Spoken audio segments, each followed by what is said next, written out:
पूरे साल हम शादी करेंगे लेकिन मुहर्रम के महीने में शादी नहीं करेंगे। क्यों?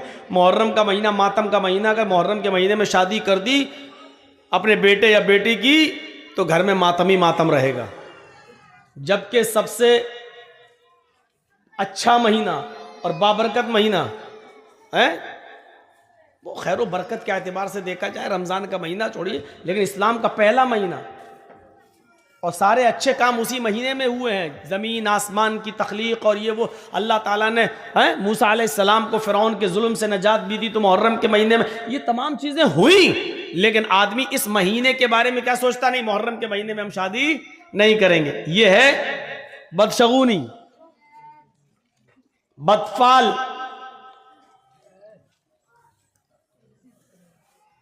गाड़ी चल रही है स्पीड में, अचानक बिल्ली रास्ते से गुजर गई, रोक दी गाड़ी। क्या हुआ? नहीं, बिल्ली ने रास्ता काट दिया। अरे इतने बड़े बड़े जुआरी, शराबी, कबाबी रास्ता काट रहे हैं, योगी मोदी सब रास्ते से गुजर रहे हैं तो रास्ता मनहूस नहीं हो रहा। बिल्ली बेचारी अल्लाह की मखलूक, बेकसूर जानवर, ये गुजर गया तो रास्ता रोक। नहीं, अरे गाड़ी रोकना थी तो इन मनहूस नेताओं के गुजरने पर रोकना चाहिए थी कि अब तो पता नहीं सुबह सुबह किस नेता का चेहरा देख लिया, पता नहीं गाड़ी आगे बढ़ेगी कि नहीं बढ़ेगी। रोकना वहां चाहिए, रोक रहे इस बिल्ली पर। यह अकीदा रखना कि बिल्ली के गुजर जाने की वजह से एक्सीडेंट होने का खतरा है।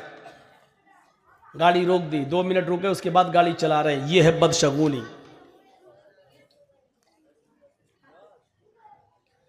हाजी साहब हज करने जा रहे थे, रास्ते से वापस लौट आए। बीवी ने पूछा क्या हुआ? बिल्ली रास्ते से गुजर गई, अब हज नहीं होगा, लौट आए। यह है बदशगुनी। अरब के लोग जब कोई कारोबार करते थे, कोई बिजनेस करना चाहते थे तो एक चिड़िया पकड़ के उड़ाते थे। ऐसे चिड़िया पकड़ी और ऐसे छोड़ दिया। अगर वो दाहिनी तरफ गई, राइट साइड गई तो कहते थे हमारा काम बन जाएगा, अच्छा बिजनेस होगा, कारोबार अच्छा होगा। और अगर वो बाएं तरफ भागी तो वो काम नहीं करते थे। नहीं नहीं नहीं नहीं नहीं, ये चिड़िया उल्टी तरफ बाएं तरफ गई है, अब तो हमारा कारोबार फेल हो, नहीं नहीं नहीं, हम नहीं करेंगे बिजनेस, इस चिड़िया ने बता दिया कि हमें नुकसान होगा। ये है बदशगुनी, ये है बदशगुनी। अपने छोटे से बच्चे को खेल रहा है, काला धागा लेकर उसकी कमर पे बांध दिया। ये काला धागा उसको बचाएगा नजरे बद से। ये है बदशगुनी। ये माएं जो अपने छोटे छोटे बच्चों को जो नहला धुलाने के बाद एक काले रंग का काजल का टीका लेती हैं और अपने बच्चे के सर पे या गाल पे कहीं लगा देती हैं, काले रंग का ये इससे क्या होगा? नजर नहीं लगेगी। ये है बदशगुनी।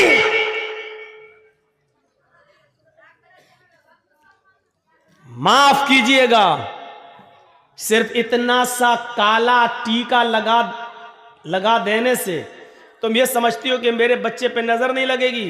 अरे इतना सा काला टीका क्या, पूरा चेहरा भी अगर तू काला कर देगी तब भी ये काला रंग उसका कुछ नहीं कर सकता है।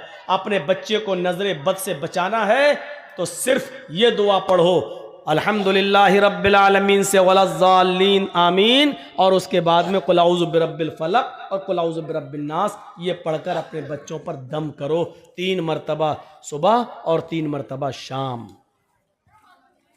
आपके बच्चे पर नजर नहीं लगेगी। ये काले टीके बंद करो।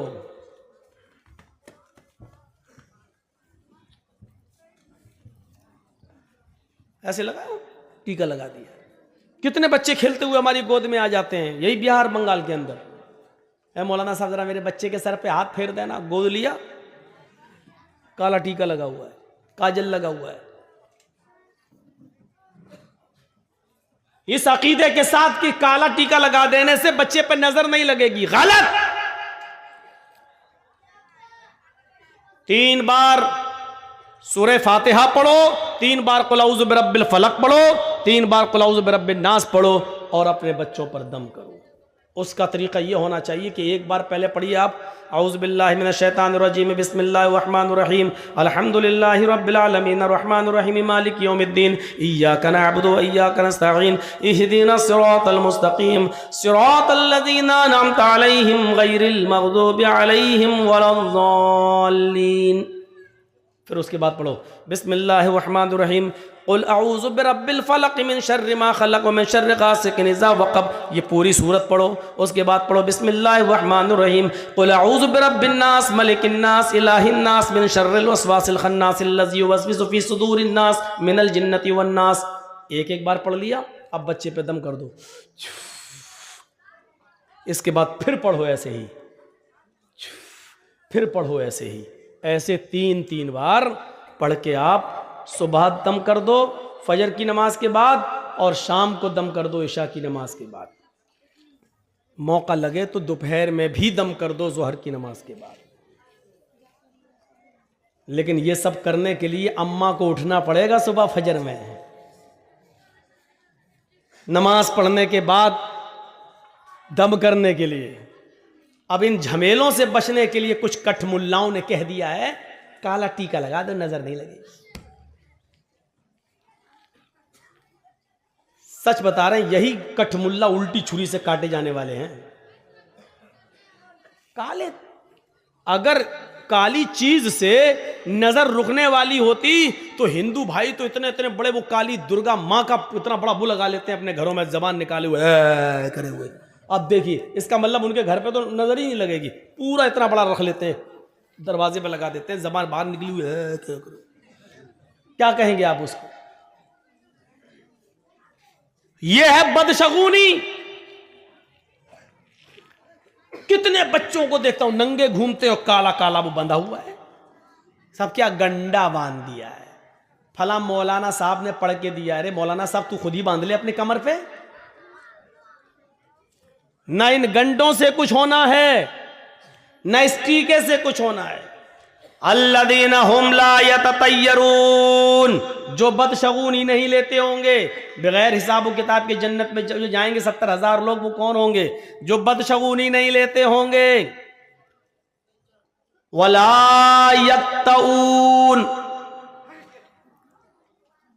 जो अपने जिस्म को दगवाते नहीं होंगे। दगवाना समझते हैं ना, जानवर को दागा जाता है ताकि उसको पहचान लिया जाए खेत में किसका जानवर है। इसी तरीके से यहाँ पर वो चलवाना, हाथ पे कुछ टेटू बनवाना, मशीन चलवाना, नाम लिखवाना या कोई टेटू बनवाना ताकि वो निशान बना रहे, इसको कहते हैं दगवाना। जो साबुन से फिर मिटता नहीं है, उसका निशान बाकी रहता है। जब तक आप ऑपरेशन नहीं कराएंगे जब तक वो मिटेगा नहीं। जितने लोगों ने अपने जिस्म को दगवाया है, पहली फुर्सत में ऑपरेशन करके इसको मिटवा दीजिए। अगर इस हाल में मर गए तो अल्लाह की कसम तुम्हारी बख्शिश नहीं होगी।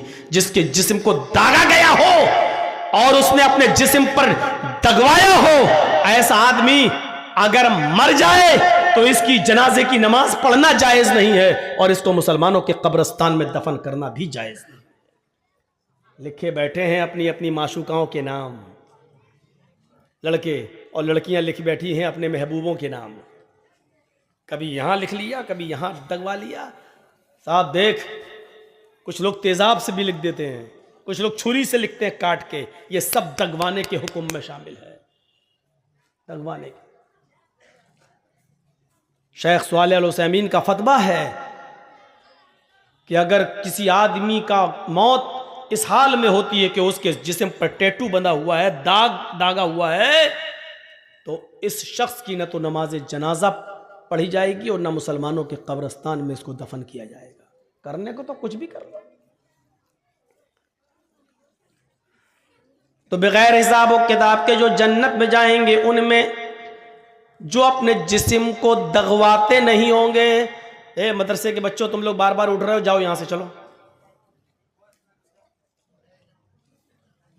जिसको जाना हो यहां से जाओ, जी बार बार उठकर डिस्टर्ब मत करो यहां पर।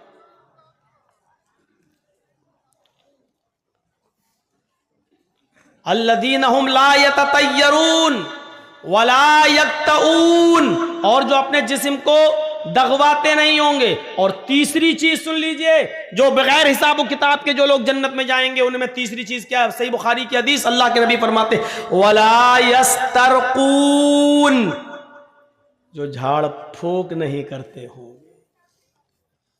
बहुत साफ लफ्ज मौजूद है, कोई तशरीह करने की जरूरत नहीं है। जो झाड़ फूक नहीं कराते होंगे। मौलाना साहब बुखार आ गया, फूंक दो मेरे ऊपर। अब मौलाना जर्जी साहब बैठो, बैठ औज़ुबिल्लाह में पढ़ रहे हैं, छू दम कर रहे हैं। एक बात याद रखिएगा, दम करना जायज़ है। मसला याद रखिएगा, किसी बीमार आदमी पर सूरह फातिहा पढ़ना, मुअव्वज़तैन पढ़कर दम करना, अल्लाहुम्मा शफ़ी अंत शाफ़ी ला शिफ़ा इल्ला शिफ़ाउ का शिफ़ा अल्ला युगादिरु सक़मन, ये दुआ पढ़कर दम करना जायज़ है। आप इसको नाजायज़ नहीं कह सकते। कुरान की आयतें पढ़कर, सही हदीसें पढ़कर, जो आयात शिफ़ा और आयात दुआ है उसको पढ़कर दम करना जायज़ है। लेकिन अगर कोई बीमार आदमी ये भी ना कराए और अल्लाह पर भरोसा करके छोड़ दे कि नहीं उसी ने बीमार किया है वही हमें ठीक करेगा, अगर उसकी मर्जी होगी तो हम क्यों जाएं किसी मुल्ला मौलवी के पास झाड़ फूक कराने। अगर वो अल्लाह पर तवक्कुल करके छोड़ देता है तो ये और ज्यादा बेहतर है। इसी को अल्लाह के नबी ने फरमाया वला यस्तरकून, जो झाड़ फूक नहीं करवाते होंगे। झाड़ फूक की आड़ में असल में बहुत बुरे बुरे काम हो रहे हैं। मर्दों के साथ साथ जवान लड़कियां भी मुल्ला मौलवियों के सामने बैठ जाती हैं कि फूंक दो मेरे ऊपर। हम समझते हैं, हमारा बाप समझता है लड़की का कि चलो कुरान ही तो है, अल्लाह का कलाम है, और फूंकने वाला तो मौलाना है। मौलाना तो फरिश्ता होता है बेचारा, वो इंसान कहां होता है, वो तो फरिश्ता होता है। जिस तरीके से पर्दा 10 साल की उम्र की लड़की को, 10 साल से बड़ी लड़की को जिस वक्त 10 साल की हो जाए उसके बाद लड़की को अपना चेहरा भी छिपाना पड़ेगा, अपने हाथ की हथेलियां भी छुपाना पड़ेंगी, उसको पर्दा करना पड़ेगा। और जिन लोगों से पर्दा करना है उनमें मुल्ला मौलवी भी शामिल हैं।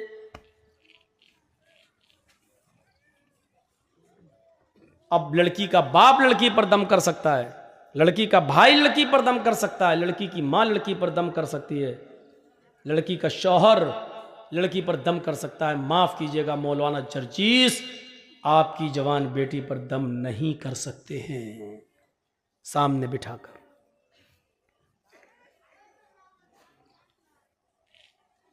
वला यस्तरकून, झाड़ फूक नहीं कराते होंगे। झाड़ फूक अगर कोई शख्स करता है कुरान और हदीस के दायरे में तो जायज है, लेकिन अगर अल्लाह पर भरोसा करके ये भी ना करवाया जाए तो अफजल है, बेहतर है। वला यस्तर। और चौथी चीज वाला रब्बिहिम यतवक्कलून, और जो अपने रब के ऊपर पूरा पूरा भरोसा और तवक्कुल करते होंगे ये लोग बगैर हिसाब व किताब के जन्नत में जाएंगे। अब जन्नत में जाने वाले कितने लोग हो गए? जिन्होंने कहा ला इलाहा इल्लल्लाह वो जन्नत में जाएंगे। जिन्होंने ला इलाहा इल्लल्लाह के साथ नमाज पढ़ी, रोजा रखा, हज किया, ज़कात दी, यानी चारों काम किए, ये जन्नत में दाखिल होंगे। और तो तीसरी चीज मन कान फी आखिरी कलाम, मन कान फी आखिर कलाम ही ला इलाहा इल्लल्लाहु दखलल जन्ना, और जिसकी जबान से आखिरी जुमला ला इलाहा इल्लल्लाह निकला वो जन्नत के अंदर दाखिल होगा। जो बदशगुनी नहीं करता होगा वो जन्नत के अंदर दाखिल होगा। बगैर हिसाब व किताब के जाने वालों में ये भी शामिल है। और जो अपने जिस्म को दगवाते नहीं होंगे, और जो झाड़ फूक नहीं कराते होंगे, और जो अपने रब के ऊपर पूरा का पूरा तवक्कुल और भरोसा और एतमाद करते होंगे, अल्लाह के अलावा उनका यह एतमाद किसी और के ऊपर नहीं गया होगा, ये बगैर हिसाब ये जन्नत में जाने वाले लोगों में से होंगे। आइए एक और आसान तरीका बता दूं जन्नत में जाने का, और बहुत आसान है। मा मिनकुम मिन अहदिन, मा मिनकुम मिन अहदिन यतवज़्ज़उ फयुहसिनुल वुज़ू सुम्मा यक़ूल अशहदु अल्ला इलाहा इल्लल्लाह व अशहदु अन्ना मुहम्मदन अब्दुहु व रसूलुहु इल्ला फुतिहत लहु अब्वाबुल जन्नतिस समानियतु। तुम में से जिसने वुजू बनाया, लीजिए, तुम में से जिसने वुजू बनाया, फयुहसिनल वुजू, और अच्छी तरीके से वुजू बनाया। एक तो होता वुजू बनाना और एक होता अच्छी तरीके से वुजू बनाना। वुजू बनाना क्या है? जैसे बिहार में एक जगह हम जलसे में गए तो जो टोटियाँ लगी थी मस्जिद में, नल जो लगे हुए थे, वहाँ बैठकर मैं वुजू बना रहा था। तो जमात खड़ी थी, बिहारी का एक आदमी बेचारा आया उसी गांव का और मेरे पास आकर बैठ के वो भी वुजू बनाने लगा। हमसे पूछता है कि मौलाना साहब हमें कितनी रकात हो गई? हमने कहा शायद 2 हो गई, ये 2 बची हैं। 2 हो गई कि हाँ, अब देखिए उसकी वुजू की अल्लाह, उसको दोनों मिल गई। और मैं जब तक वुजू बना के पहुंचा तो मेरी एक और छूट गई। बैठा तो निकल चुकी थी, 2 रह गई थी। पूछा कितनी मौलाना, कितनी हो गई? हमने कहा 2 हो गई, शायद 2 रह गई। उसने इतनी जल्दी वुजू बनाया कि जो रह गई थी वो दोनों मिल गई। अब अल्लाह बेहतर जाने कि इसने वुजू बनाया कि क्या किया। ये वुजू नहीं है। कौन सा वुजू बनाने वाले को जन्नत मिल रही है? वुजू सीखिए क्या है। फयुहसिनल वुजू, अच्छी तरीके से वुजू बनाना। अच्छी तरीके से वुजू क्या है? आप एक चुल्लू पानी लीजिए, जैसे नल पर बैठे तब भी, टोटी खोलिए, पानी लीजिए, टोटी बंद कर दीजिए, पानी ज्यादा जाया ना हो। 2 मुद पानी में अल्लाह के रसूल वुजू बना लेते थे। 4 मुद का 1 सा होता है, 4 मुद का 1 सा होता है, और 1 सा 2.5 किलो का होता है। कितने का? 2.5 किलो का, यानी 2.5 लीटर में का आधा करो तो कितना हुआ भाई? 2.5 किलो। ये 4 मुद है, 4 मुद का 1 सा, और 1 सा कितने का होता है? 2.5 किलो का। तो आधा सा यानी 4 में से 2 मुद, तो आधा सा यानी 2.5 किलो का आधा करिए तो कितना हुआ? 1.25 लीटर पानी में अल्लाह के रसूल वुजू बना लेते थे। सुन लीजिए, एक एक बाल्टी भरकर वुजू बनाने वालों, वुजू बनाने का सवाब तो मिलेगा, लेकिन एक बाल्टी पानी जो खर्च कर दी इसका गुनाह भी पड़ेगा। तुम बचोगे नहीं। सोचिए,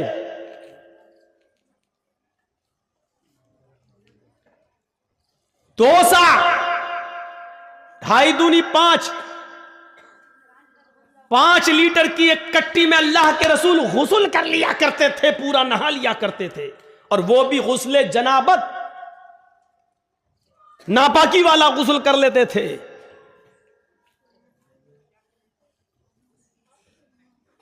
मौलाना साहब इतने में तो हमारे पैर भी नहीं धुलेंगे। गुस्ल खाने में जाते ही पहले हम टोटी खोल के अपना बाथरूम साफ करते हैं, उतना पानी तो हम गुस्ल खाने को साफ करने में लगा देते हैं।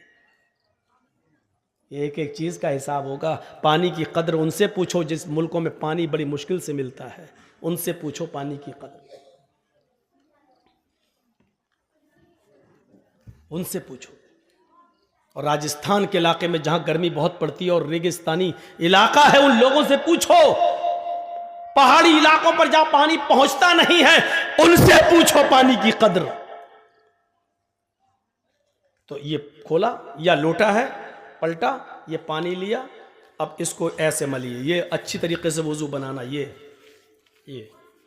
हुआ? अभी नहीं हुआ। अब ये उंगलियां इसमें डालिए ऐसे, ये वाली उंगलियां इधर और ये वाली उंगलियां इधर। ये फिर दूसरी बार लीजिए, फिर ऐसे कीजिए, फिर ऐसे करिए, फिर तीसरी बार पानी लीजिए, फिर ऐसे कीजिए। ये हुआ। अब आइए, फिर एक चुल्लू पानी लीजिए, आधा पानी मुंह में, आधा, और आधा बचे फिर नाक में चढ़ाइए। जिस हदीस में ये आया 3 बार कुल्ला करो, फिर 3 बार नाक में पानी डालो, बहुत ही मौजरत के साथ कहता हूं यह हदीस ज़ईफ है। एक ही चुल्लू पानी लेना है, आधा मुंह में। अब शुरू शुरू में थोड़ी सी आदत नहीं बनेगी, कभी पूरा ही चला जाएगा मुंह में, क्योंकि अभी यहां तक आदत नहीं है आपकी। आधा मुंह में और आधा नाक में। अब दाहिने हाथ की उंगली से दांतों को रगड़िए ऐसा, और बाएं हाथ के ये अंगूठा और ये वाली उंगली ये नाक में डालिए ऐसे, और उसके बाद नाक से निकालने के बाद जो आधा पानी मुंह में था उसका कुल्ला कीजिए, जो पानी मुंह में उसको नीचे डालिए, और ये अंगूठे से ये बाएं नाक का नथुना पकड़िए ऐसे दबाइए, और नाक झाड़िए कस के। हम ज्यादा जोर से नहीं करेंगे, नहीं तो पता चला यहां असली की यहीं टपक जाएगा। ऐसे करके झाड़िए, फिर इस उंगली से आप ये पकड़ के दबाइए ऐसे, फिर झाड़िए, और फिर दोनों हाथ से पकड़ के उसको साफ करिए। ईमानदारी के साथ बताइए, अभी तो पैर तक हम पहुंचे भी नहीं हैं। ईमानदारी के साथ बताइए, हाथ धुलने तक और कुल्ला और नाक में पानी डालने तक कितने लोग अमल करते हैं हमारी सोसाइटी और समाज में? इसका मतलब हमारा वुजू भी अभी सही नहीं है, नमाज का नंबर तो बहुत दूर में आएगा। अभी एक बार हुआ, ऐसे ही दोबारा फिर पानी लेना है, और फिर आधा मुंह में और आधा नाक में चढ़ाना है, और फिर वही दोहराना है। फिर तीसरी बार आधा मुंह में आधा नाक में, और फिर यही करना है। अब आया नंबर चेहरे का। अब देखिए ये नहीं, अभी अभी अभी हाँ, चेहरे का। एक चुल्लू पानी लिया और ऐसे लेके चुल्लू एक ही भरना है। बहुत से लोग नल की टोटी में ऐसे दोनों हाथ लेकर फिर मुंह धुलते हैं। पानी का ज़िया है, पानी की बर्बादी है। पानी एक ही चुल्लू लेना है, और उस एक चुल्लू पानी को लेकर ऐसे ये ऐसे ऐसे करिए, ये फिर लीजिए, फिर ऐसे करिए, मतलब कानों की लौ तक ये। और जब 3 बार ऐसे कर लें, फिर एक चुल्लू पानी अलग लीजिए। ये 3 बार मुंह हो गया। अब एक चुल्लू पानी लेकर उसको दोनों हाथों पर ऐसे डाल के ये ऐसे करके, अब ये दाढ़ी में ऐसे, जिसकी दाढ़ी हो वो ऐसे ऐसे ऐसे ऐसे करे। अब जिसकी दाढ़ी होगी वो करेगा। अब चिकने चपाट लेडीज चेहरे वाले थोड़ी कर पाएंगे बेचारे, जिनके चेहरे औरतों की तरह, बेचारे क्या करेंगे? वो बेचारे नहीं लेंगे चुल्लू पानी, दाढ़ी नहीं है तो क्या करेंगे वो? जिसकी दाढ़ी है वो, ये है आपका मुंह। मौलाना साहब तकरीर कहाँ कर रहे हैं? ये मसले सीखना जरूरी है। जलसे बहुत सुन चुके हैं आप, लंबी चौड़ी तकरीरें बहुत सुन चुके हैं आप। 20 साल से तकरीरें करने आ रहा हूं। अगर हमारा वुजू ही सही नहीं है तो 20 साल की मेहनत बेकार हो गई हमारी। जलसे नमाज और आदी बनाने के लिए होते हैं इबादत का। अगर उन जलसों से हमारी इबादतें वैसी की वैसी हो रही हैं तो फिर जलसों का कोई फर्क नहीं पड़ रहा हमारी जिंदगी पर, जब हमारा वुजू सही नहीं, हमारी नमाजें सही नहीं। और कल इंशाअल्लाह बताऊंगा आपको नमाज के टॉपिक पर। आज ये बता रहा हूं जन्नती कौन, और कल नमाज के टॉपिक पर अजान क्यों दी जाती है, कल ये बताऊंगा। जोहर में 4 रकात क्यों है, कल ये बताऊंगा। फजर में 2 रकात क्यों पढ़ी जाती है, ये बताऊंगा। मगरिब में 3 रकात क्यों पढ़ी जाती है, ये बताऊंगा। मगरिब और इशा की और फजर की नमाज में जोर से क्यों पढ़ा जाता है, इमाम जोर से तिलावत क्यों करता है, जोहर में और असर में आदमी आहिस्ता क्यों पढ़ता है, कल ये बताऊंगा। कल की तकरीर थोड़ी दूसरे हिसाब की होगी नमाजी पर, लेकिन यह बताया जाएगा कि जोर से क़िरात क्यों की जाती है और आहिस्ता क्यों की जाती है। जोहर में 4 क्यों है और असर में 4 क्यों है और इशा में 4 क्यों है, और फजर जो सबसे अहम नमाज है जिसमें उठना मुश्किल है उसमें 2 ही क्यों है।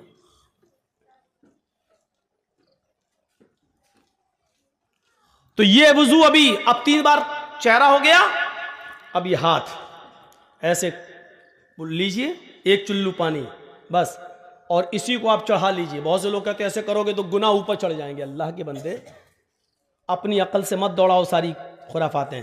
पानी लिया और ऐसे करो, और इस हाथ से ऐसे ऐसे ये कोहनी तक आप धुलिए, फिर लीजिए, फिर कोहनी तक धुलिए, फिर इसी दाहिने हाथ में एक चिल्लू पानी भरकर फिर उल्टे हाथ पर ऐसे ऐसे कीजिए, ये फिर लीजिए, फिर कीजिए।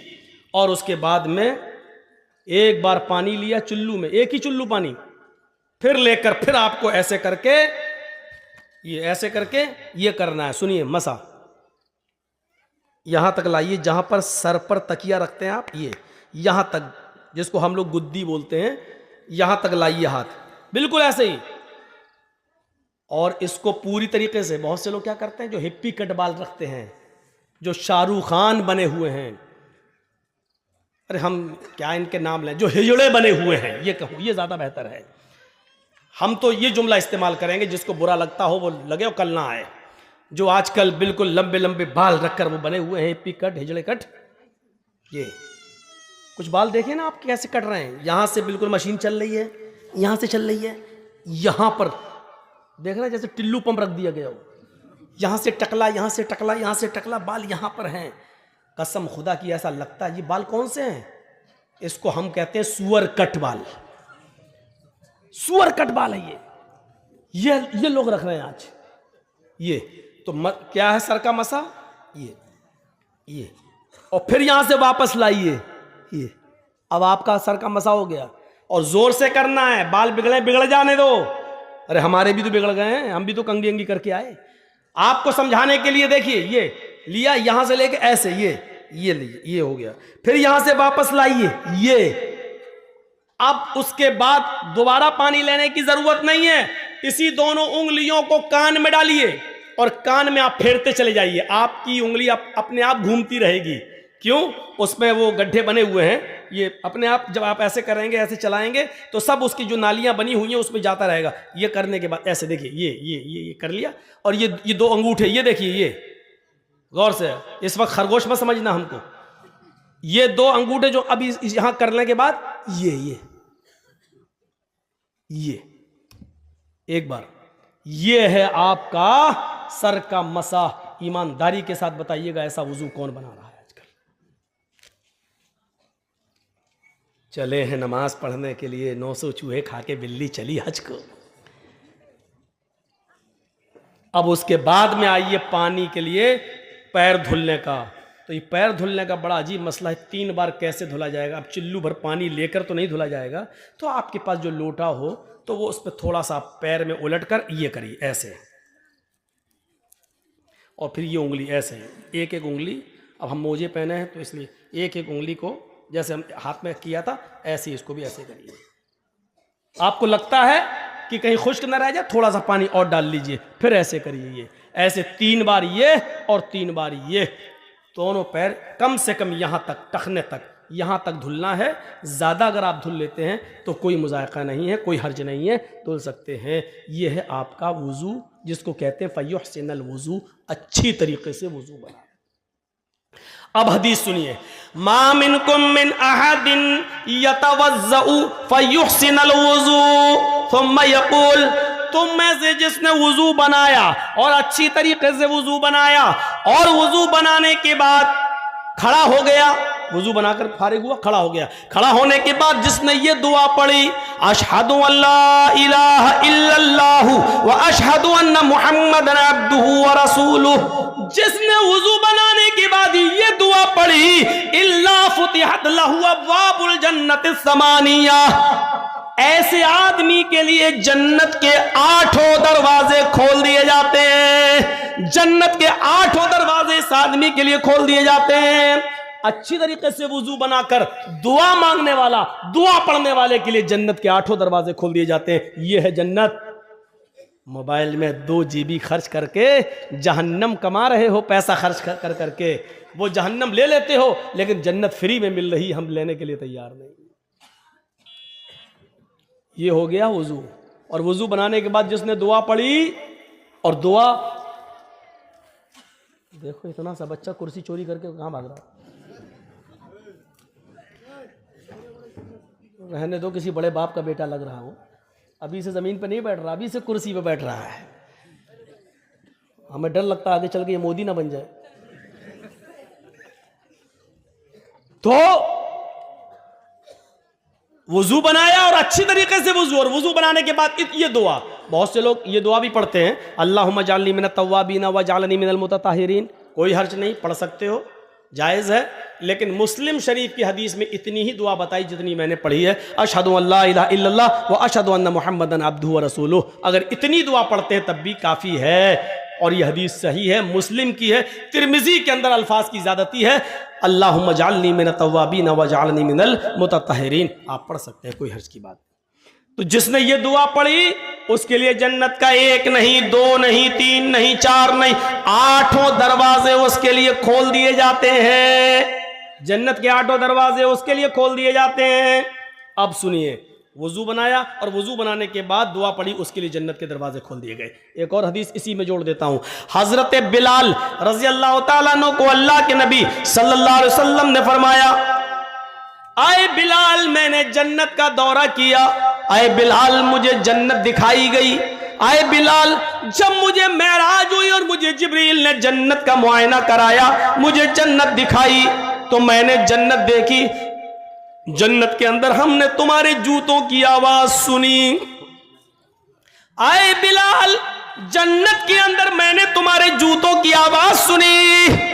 तुम ऐसा कौन सा अमल करते हो जिस अमल की वजह से मैंने जन्नत के अंदर तुम्हारे जूतों की आवाज सुनी। यानी अल्लाह ने मुझे पेश की, ये बता दिया है, मुझे अल्लाह ने पहले ही से ये बाखबर कर दिया है कि मैं बिलाल को जन्नत देकर रहूंगा। आए बिलाल ऐसा अमल बताओ जो तुम दुनिया में करते हो और अल्लाह ने उस अमल के बदले में तुम्हें जन्नत दे दी। तो जानते हो हजरत बिलाल ने कौन सा अमल बताया?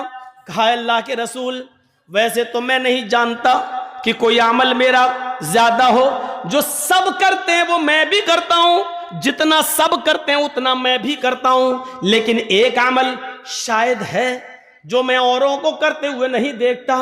फरमाया क्या? बिलाल बताओ क्या? फरमाया अय अल्लाह के रसूल मैं बगैर वुजू के कभी नहीं रहता, मैं बिना वुजू के कभी नहीं रहता। आए अल्लाह के रसूल जब भी मेरा वुजू टूटता है, जब भी मैं पेशाब और पायखाने से फारिग होता हूं, जब भी मैं सोकर उठता हूं, या जब भी मेरा किसी और वजह से वुजू टूट जाता है, किसी और वजह से वुजू टूट जाता है, तो अल्लाह के नबी फिर मैं फौरन वुजू बना लेता हूं, फिर मैं फौरन वुजू बना लेता हूं। और जब भी मैं वुजू बनाता हूं तो मैं 2, 4, 6, 8 रकात जितनी अल्लाह मुझे ताकत देता है मैं जरूर पढ़ लेता हूं। यानी मैं वुजू बनाकर 2, 4 नफिल नमाज तहियतुल वुजू मैं जरूर अदा कर लेता हूं। पहली चीज मैं बिना वुजू के नहीं रहता, जब भी मेरा वुजू टूट जाता है मैं फौरन दोबारा वुजू बना लेता हूं, और जब भी मैं वुजू बनाता हूं तो मैं 2 रकात कम से कम तहियतुल वुजू जरूर पढ़ लेता हूं। अल्लाह के नबी ने कहा बस बस बस आए बिलाल यही तेरा वो अमल है जो तुझे जन्नत के अंदर ले गया। पता चला कि बावुजू रहना और जब भी वुजू बनाया जाए उसके बाद 2 रकात नफिल पढ़ लेना, यह भी जन्नत में जाने वाला एक रास्ता है। हम आए ही हैं इस दुनिया में जन्नत कमाने के लिए, वरना जो अमल करके नहीं मरता वो गोलियों से मर जाता है। देख लो, कल फिर मर्डर हुआ रात में 3 बजे। 20 साल से सबसे ज्यादा तकरीरें मेरी कत्ल पर वही मौजमपुर, हाड़ू चक और नारायणपुर वाले इलाके में होती है, कत्ल पर।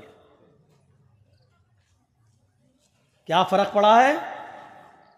आप ईमानदारी के साथ बता दीजिए, तकरीरों का कोई असर हो रहा है? जलसा चाहिए मौलाना जर्जीस साहब का, कोई और मौलाना नहीं चलेगा, जर्जीस साहब हर हाल में चाहिए। और जर्जीस साहब की 20 साल की तकरीरों का असर देखो, न कत्ल बंद हो रहा है, न जराइम बंद हो रहे हैं, न कैरम बोर्ड बंद हो रहा है, न गाली गलूच, न शराब नोशी, न सूद, न ब्याज, कोई कमी उसमें नहीं आ रही है। यह सूरत हाल पैदा है। हम और आप सब इस दुनिया में, इसीलिए मैंने कहा कल का भरोसा नहीं। बताइए 16 साल का लड़का, 19 साल का आदमी, अभी उस बेचारे ने जिंदगी में देखा क्या था? मैं नहीं जानता हूं कि वो अच्छा था या बुरा। अच्छे और बुरे का फैसला तो मेरे भाइयों सिर्फ अल्लाह के अलावा कोई नहीं कर सकता। और याद करो उस जंग को जिसमें एक काफिर कई मुसलमान सहाबा को कत्ल कर चुका है, और जब एक सहाबी उसके पास पहुंच गए और उसको मारने के लिए तलवार उठाई, क्योंकि वो कई लोगों को मार चुका था, जब सहाबी ने उसके पेट में तलवार मारना चाहिए, मौका अच्छा था, तो उसने फौरन तलवार फेंक दी और कहने लगा अशहदु अल्ला इलाहा इल्लल्लाह व अशहदु अन्ना मुहम्मदन अब्दुहु व रसूलुहु। देखो मैंने तलवार फेंक दी, कलमा पढ़ लिया, अब मुझे मत मारो, मैं मुसलमान हूं, मैं सहाबी, मैं इस्लाम ला चुका हूं। उस सहाबी ने तलवार रोक ली और रोकने के बाद कुछ सोचने लगा, कुछ सोचा और सोचने के बाद उठाकर तलवार मार ही दी और उसको मार डाला। जंग खत्म होने के बाद अल्लाह के नबी सल्लल्लाहु अलैहि वसल्लम के पास आए, कहा अल्लाह के रसूल उसने कई लोगों को मारा, जब मारते मारते हमारे करीब आया और मैंने तलवार उसके ऊपर उठाई तो उसने फौरन कह दिया अशहदु अल्ला इलाहा इल्लल्लाह व अन्ना मुहम्मदन अब्दुहु व रसूलुहु। उसने तलवार फेंक दी थी, कहने लगा कि मैं इस्लाम ले आया, मुझे मत मारो, मैंने रोक लिया तलवार, लेकिन उसके बाद फिर मैंने तलवार मार दी क्योंकि मैंने जान लिया था कि वो मौत के डर से कह रहा है। उसने देख लिया कि तलवार मेरे हाथ में, वो मौत से बचने के लिए कलमा पढ़ रहा है। अल्लाह के नबी सल्लल्लाहु अलैहि वसल्लम ने फरमाया लिमा कतलता लिमा कतलहू, तुमने उसको लिमा कतलतहू, तुमने उसको कत्ल क्यों किया?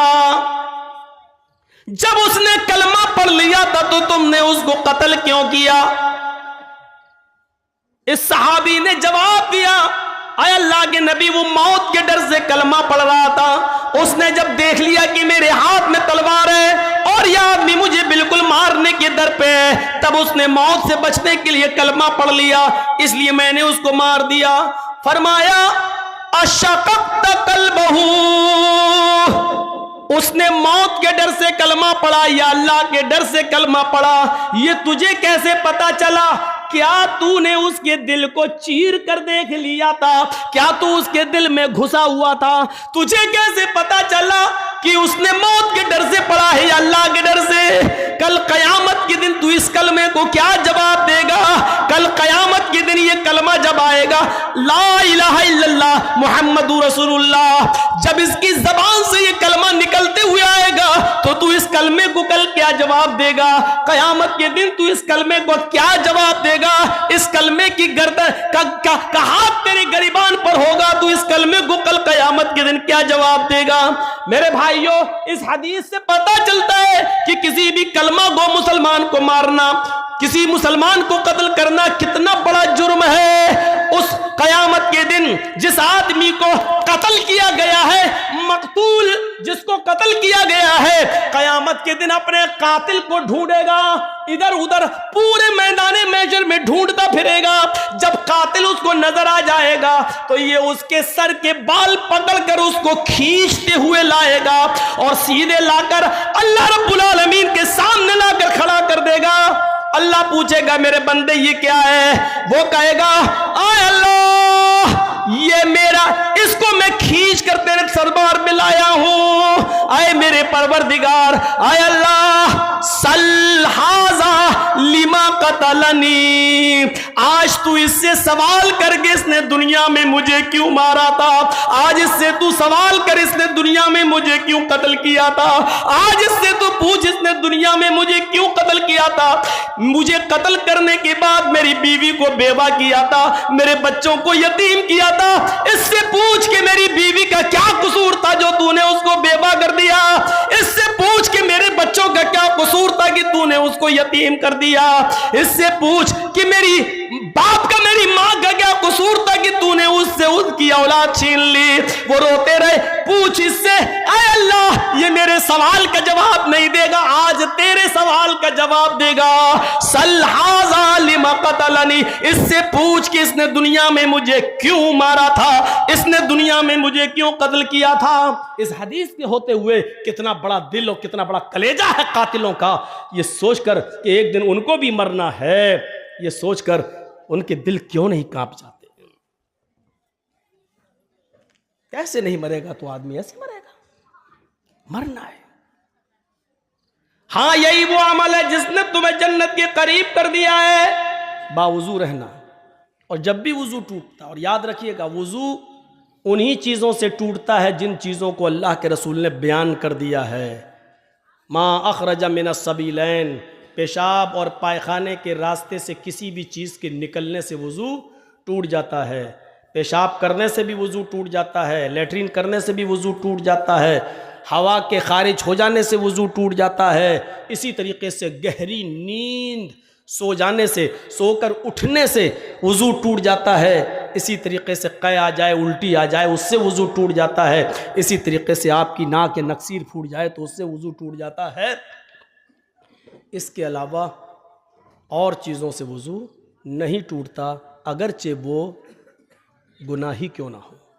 मसलन कोई पूछता है कि मौलाना साहब मैं वुज़ू बना के आया लेकिन नमाज खड़ी होने में थोड़ा टाइम है, अगर वुज़ू की हालत में बीड़ी पी लूँ तो वुज़ू टूट जाएगा या नहीं टूटेगा? तो सुन लो, बीड़ी पीने से वुज़ू नहीं टूटता है, सिगरेट पीने से वुज़ू नहीं टूटता है, लेकिन बीड़ी और सिगरेट के पीने का गुनाह आपको पड़ेगा। और बात खुलकर कह दूं, शराब पीने से भी वुजू नहीं टूटेगा।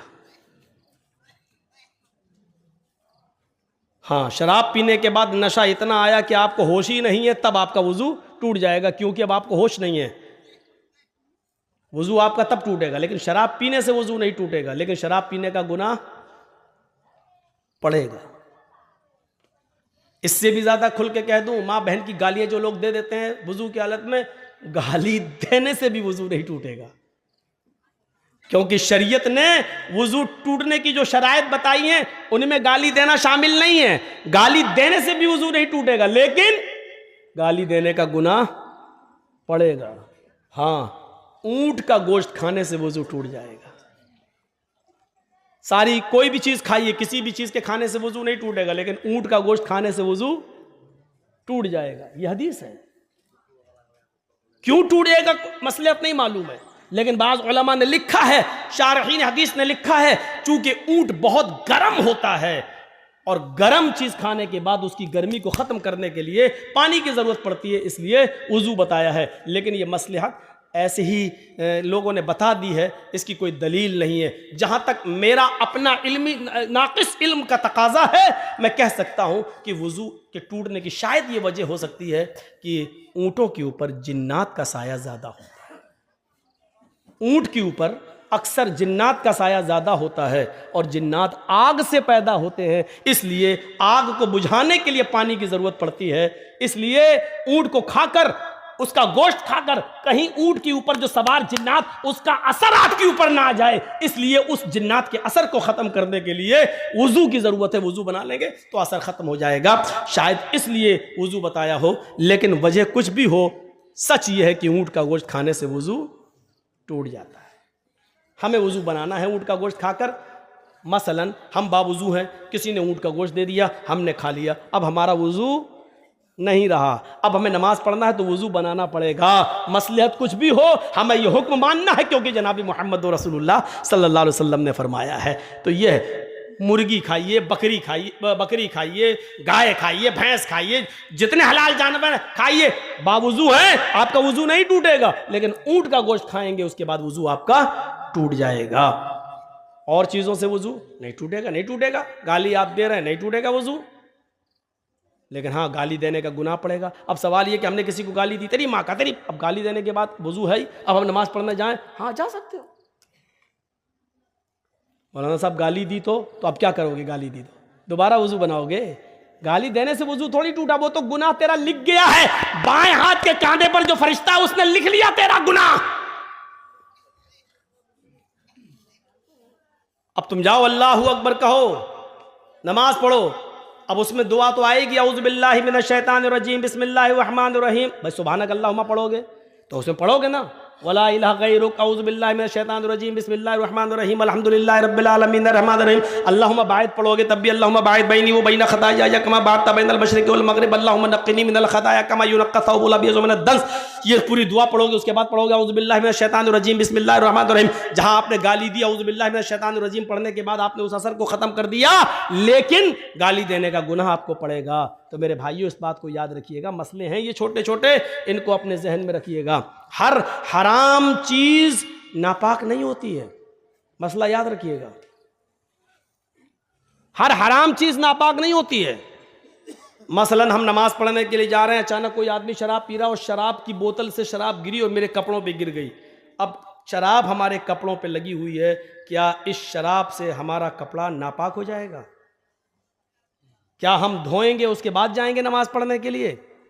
तो मसला याद रखिए मेरे भाइयों, शराब हराम तो है लेकिन नापाक नहीं है। और नापाक ना हो, सिर्फ हराम है, सिर्फ हराम है, यानी उसको आप पी नहीं सकते, उसका पीना हराम है। लेकिन कपड़े पे अगर आपकी गिर गई है और नमाज की जमात खड़ी है तो आप उसी कपड़े में नमाज पढ़ लीजिए, आपकी नमाज हो जाएगी। इसी तरीके से आपने किसी जानवर को ज़िबा किया, बकरे को या गाय को, और छुरी चलाते वक्त खून की छींटें आपके कपड़े पे आ गई, खून हराम तो है। इन्नमा हर्रमा अलैकुमुल मैतता वद्दम, अल्लाह ने खुद कहा तुम्हारे ऊपर मुर्दार हराम है, तुम्हारे ऊपर खून हराम है, तुम्हारे ऊपर लहमल खिंजीर, सूअर का गोश्त हराम है। कहा है, सुन लीजिए, खून हराम तो है, आप खून पी नहीं सकते हैं। खून जब आप निकालेंगे तो जम जाएगा, जमा हुआ खून आप चाकू से काट कर आग में भून कर खा नहीं सकते हो। महाराष्ट्र में, कोकण में बहुत से लोग खाते हैं। भैंस काटी, कोई भी कुत्ता काटा, कुछ भी काटा तो ब्लड जो निकला उसको एक प्लेट में जमा किया, उसको जमाया, चाकू से काटा और पनीर की तरह हो जाता है वो, चाकू में लगाया, आग में भूना और खा रहे हैं उसको। तो खून खाना और खून पीना हराम है लेकिन नापाक नहीं है। नापाक की दलील चाहिए, नापाक नहीं है। हर हराम चीज नापाक नहीं होती है। कपड़े पे गिर जाए तो आप नमाज पढ़ सकते हैं, आपकी नमाज हो जाएगी। बहुत सी चीजें पाक होती हैं लेकिन गंदगी में शामिल हैं। गंदगी में शामिल है नाक। नाक क्या है? कोई आदमी नाक चाट लेगा? नहीं, लेकिन पाक है। अगर नमाज की हालत में हम छीके हूं और पूरी भर गई नाक, तब आप क्या करेंगे? आपके पॉकेट में रुमाल हो, निकालिए, पोंछिए, रुमाल जेब में रख दीजिए। वही रुमाल है, नाक उसमें भर ली है और उसी रुमाल को आपने जेब में भर लिया, आप नमाज पढ़ सकते हैं। रुमाल नहीं है तो आप क्या करेंगे?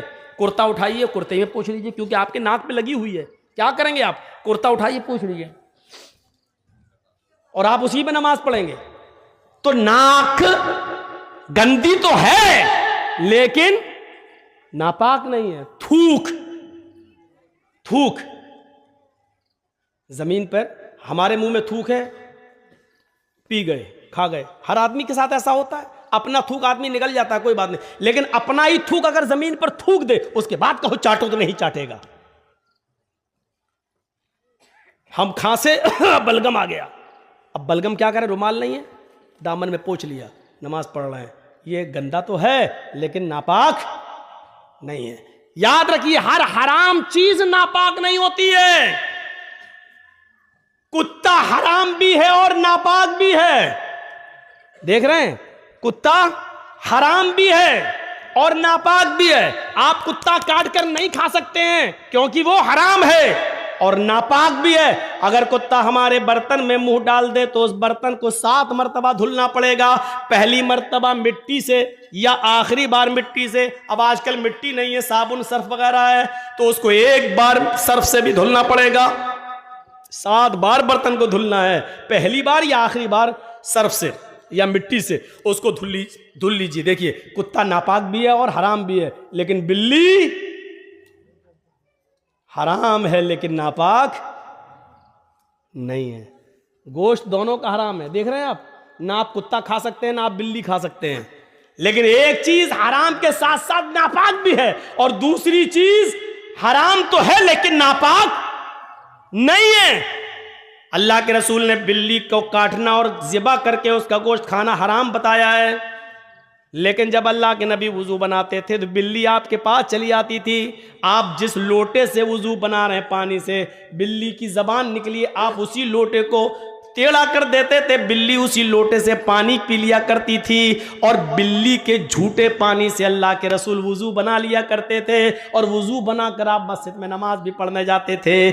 कुत्ता नापाक इतना कि उसके झूठे को 7 बार धुलना पड़ रहा है, और बिल्ली हराम के साथ साथ नापाक नहीं है, इतनी पाक कि उसका झूठा पानी अल्लाह के रसूल से वुजू बना के नमाज भी पढ़ने जा रहे हैं। तो याद रखिए, हर हराम चीज नापाक नहीं होती है, लिहाजा हराम चीज का खाना हराम है, लेकिन कपड़े में अगर लग जाए, अब वो स्प्रे होता है, स्प्रे परफ्यूम होता है ना, लोग कहते हैं इसमें अल्कोहल है, अल्कोहल।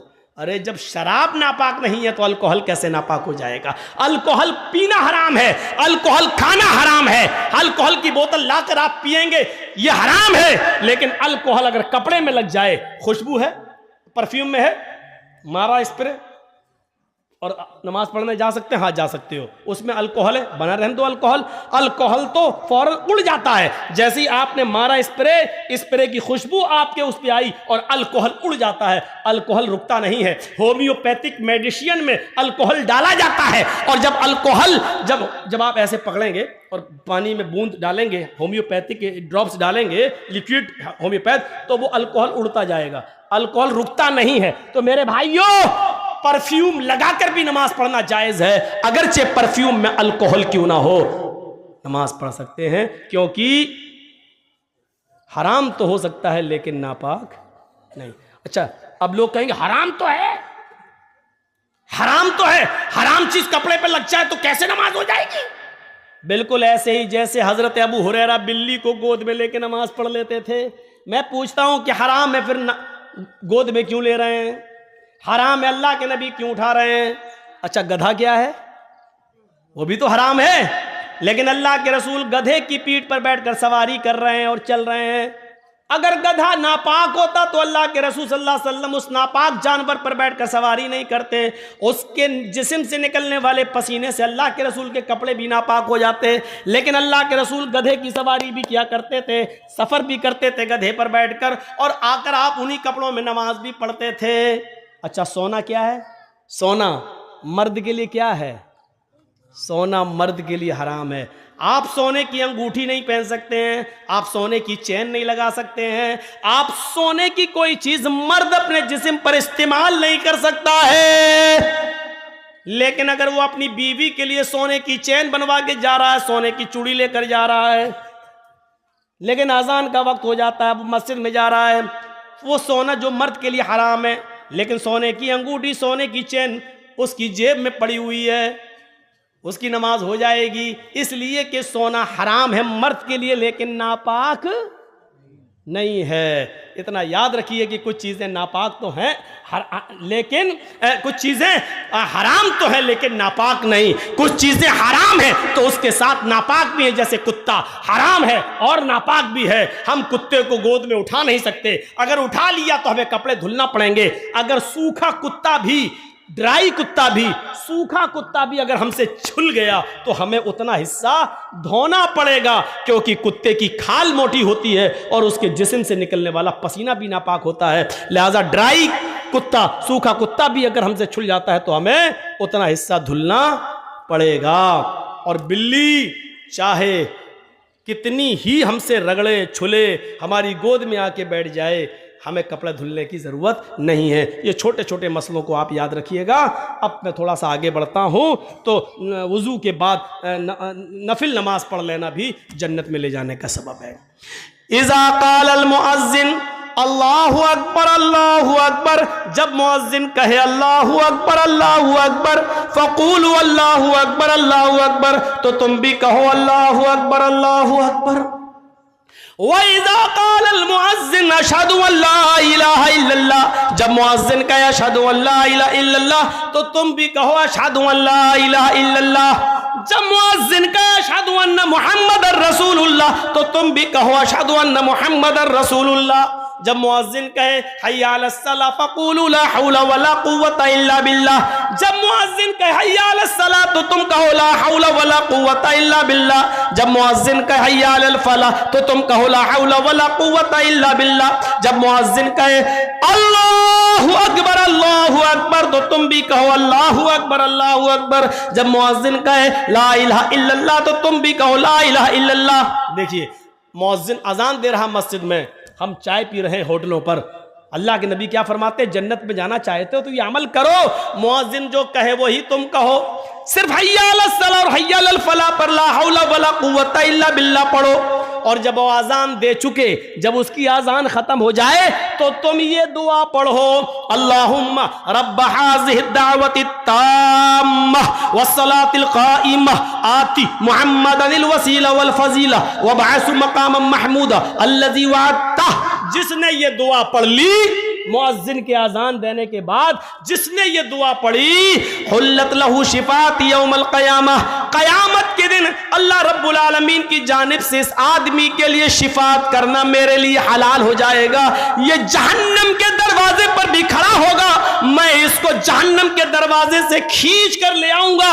अल्लाह मुझे इस बात की इजाजत देगा कि मैं इसकी शिफात करूं, सिफारिश करूं, और इसको जहन्नम के दरवाजे से भी खींच कर मैं जन्नत में ले जाऊंगा और दाखिल कर दूंगा। यानी इस आदमी के लिए सिफारिश करना मेरे लिए हलाल हो जाएगा। अब आप अंदाजा लगाइए, अजान के कलमात दोहराना है और ये दुआ पढ़ना है, और हमारे लिए अल्लाह के रसूल सिफारिश करने के लिए तैयार हैं। ये जन्नत में जाने का एक रास्ता है। एक सहाबी अल्लाह के नबी के पास आए, अब तो इतनी चीजें हो गई कि हम किसी को खड़ा करके पूछे कि कितनी है तो कोई नहीं बता पाएगा। अब तो हमें भी सोचना पड़ेगा हम कितनी बता चुके हैं। एक सहाबी अल्लाह के नबी के पास आए, कहा दुल्लनी अला अमलिन इज़ा अमिलतुहु दखलतुल जन्नह, एक ऐसा अमल बता दीजिए कि जिसको मैं करूं और करते ही जन्नत में दाखिल हो जाऊं। अल्लाह के रसूल ऐसा अमल बताओ जिसको मैं करूं और जन्नत में दाखिल हो जाऊं। तो अल्लाह के नबी ने उसको क्या फरमाया, ताबुदुल्लाह, एक अल्लाह की इबादत कर, तुकीमस सलातल मफरूज़ा, फर्ज नमाज की,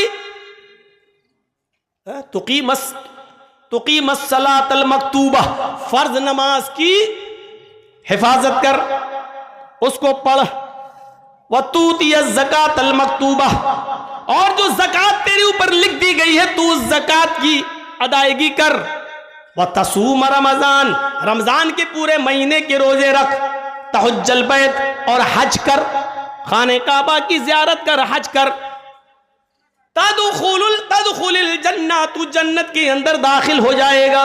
लीजिए कितना आसान रास्ता बता दिया अल्लाह के नबी सल्लल्लाहु अलैहि वसल्लम ने। ये जन्नत में जाने वाला रास्ता है, और जन्नत में जाने वाले रास्ते अल्लाह के नबी बतला रहे हैं। आइए, ये हमारी माँ बहनें आई हैं, इनको भी जन्नत में जाने का एक रास्ता बता दूं। बैठ जाओ भाई, मत उठो सामने से। एक भी रास्ता निकल गया तो क्या करोगे? सुनिए, बहुत अच्छा, माँ बहनें आई हैं, सुन लो। अय्युम अमरातिन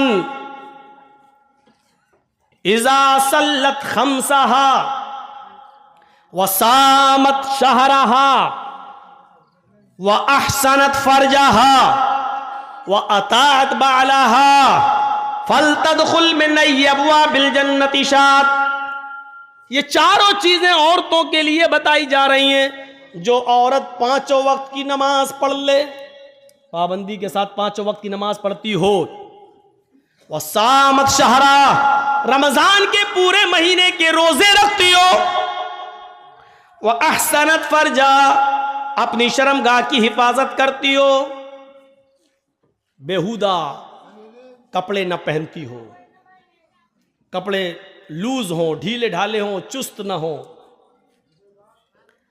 उसके जिस्म का बना और कसावट दिखाई न देती हो,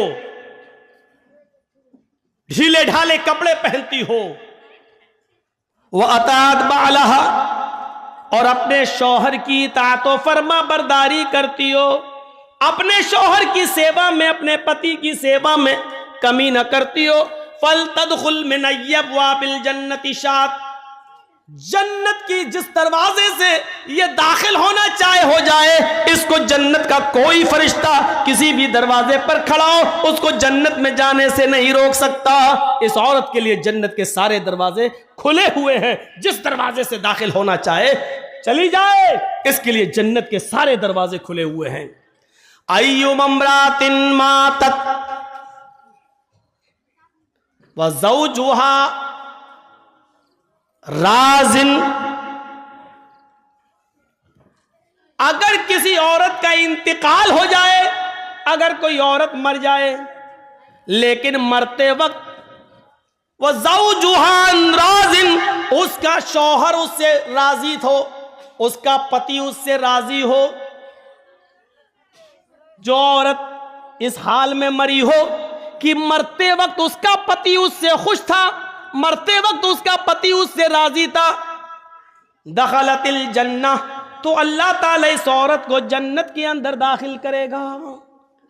इससे पता चलता है कि जिस औरत की मृत्यु हो गई, जिस औरत की मौत हुई और उसका पति उससे राजी नहीं था, तो वो चाहे कितनी नमाजी रही हो, चाहे कितनी रोजेदार रही हो, चाहे कितनी तहज्जुदें पढ़ती रही हो, लेकिन मरते वक्त अगर उसका पति उससे राजी नहीं था, तो ये औरत इतनी नमाजें पढ़ने के बाद, रोजे रखने के बाद और तहज्जुद पढ़ने के बाद भी जन्नत में नहीं जा सकेगी।